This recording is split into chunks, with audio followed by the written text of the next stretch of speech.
Isang mapagpalang araw nga po sa ating lahat. Ako nga po pala ulit si Charles Redroque and this is our 365 Daily Devotion. So, ngayong araw nga po ay tatalakayin natin about sa Noah. And ang topic po natin ngayong araw ay why is it hard to follow God? So, ang ating pag-aaral ngayong araw ay matagpuan sa Genesis chapter 6 verse 22. And ang sabi po rito ay Noah did everything just as God commanded him. O sa Tagalog lang po ay gayon ang ginawa ni Noe.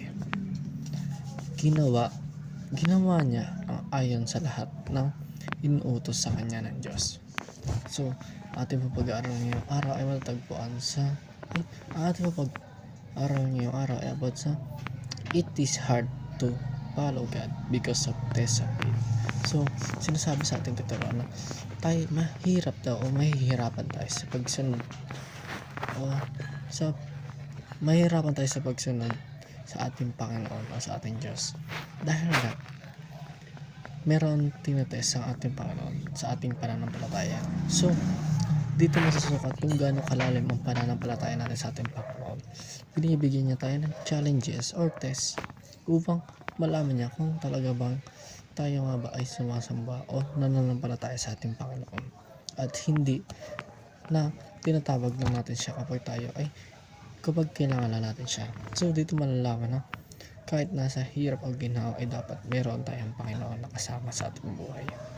So ang pangalawa naman po sa ating katawan ay it is harder not to follow God because of judgment. So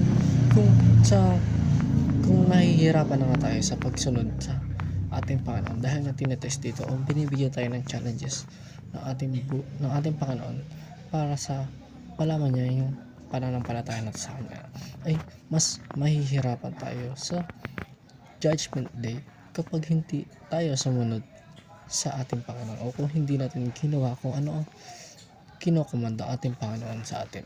So, dapat malaman natin dito na mas mahirap pala kung hindi natin susundin ang ating Panginoon dahil nga mayroon judgment day at ito ay malalaman kung tayo nga ba ay karapat dapat sa kaharian ng ating Panginoon o ng ating Diyos.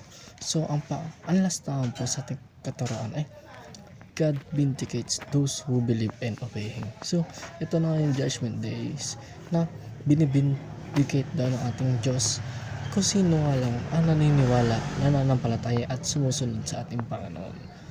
So, dito nakikita natin na dapat talagang tayong lahat ay sumusunod at nananampalataya. Malalim ang pananampalataya natin sa ating Panginoon kahit na ano pang test ang ibigay niya sa atin ay talagang dapat hindi mawawala yung faith natin sa ating Panginoon at tayo ay sumunod, mag-obey lang sa lahat ng kanyang kinukuman.